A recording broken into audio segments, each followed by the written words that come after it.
Оқып шықты. Жүзі ағарып, қолы дірілдеді, бірақ бірден ашуға булықты. Жалған. Ол маған айтар еді. Менің ұлым ешқашан. Сен өлтірдің оны. Айгерім алға шықты. Даусы алғаш рет анық, нық шықты. Ол менің кесірімнен өлген жоқ. Сіздің шашып кеткен дәрілеріңізден. Ол оларды жинап алып, өзінікі деп ойлап ішкен, мен рецепт таптым. Бұл сіздің атыңызға жазылған дәрі. Дәрігерге көрсеттім. Барлығы расталды. Заңгер қосып айтты, қажет болса, бұл дәлел ретінде іске тіркеледі. Алдау фактісі бойынша іс қозғауға негіз бар. Қайын атасы үнсіз тұрды. Бірақ енесі ашумен Айгерімге ұмтылғанда, ол кенет, мен саған айттым ғой, бәрін бір ыдысқа салма деп. Мен өз көзіммен көрдім, ол дәрілерді жерден жинап алғанын. Ол өзінікі деп ойлады. Деді. Енесі оған бұрылып, енді сен де қарсысың ба, менің қатысым жоқ. Деп күмілжіп артқа шегінді.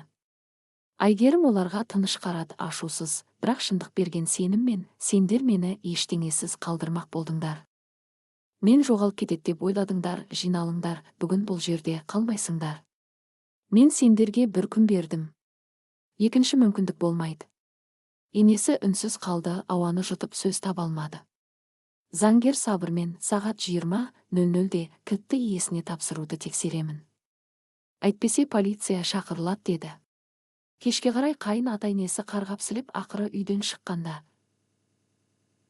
Тыныштық басты. Елі жанында отырды. Шай. Терезе сыртында қар баяу ұшып. Ақырын ғана терезе алдына қонады. Жақында ғана дем алуға қорыққан бөлме енді оның өз кеңістігіне айналды. Оның панасына. Мұнда тыныш, жайлы, сенімді еді. Үстелде заңгер берген құжаттар салынған папка жатты. Жанында сол баяғы кілт, кішкентай, қарапайым, сәл тозған. Оны кезінде күйеуі керек болып қалар деп қалғанға іліп қойған еді, кейін ұмытылып кеткен. Бүгін сол кілт оны құтқарды. Телефон экранында хабарлама жыпылықтады. Айнұр қысқа ғана жазыпты, үйдесің бе? Айгерім осы екі сөзге ұзақ қарап отырды. Сосын баяу, бірақ нық жауап жазды. Иә, енді үйдемін. Рахмет саған. Ол телефонды өшіріп, кілтті кеудесіне қысты да, көп күннен бері алғаш рет жай ғана тыныштықта отыруға мүмкіндік берді өзіне. Алда әлі талай шаруа, шешімдер бар еді. Бірақ бүгін жылу бар, тыныштық бар, және ең бастысы, енді оны ешкім есіктен қуып шықпайтынына сенімділік бар еді. Ал сіздер жазыңыздар, бұл оқиға сіздерге ұнады ма? Біздің арнаға жазылуды ұмытпаңыздар.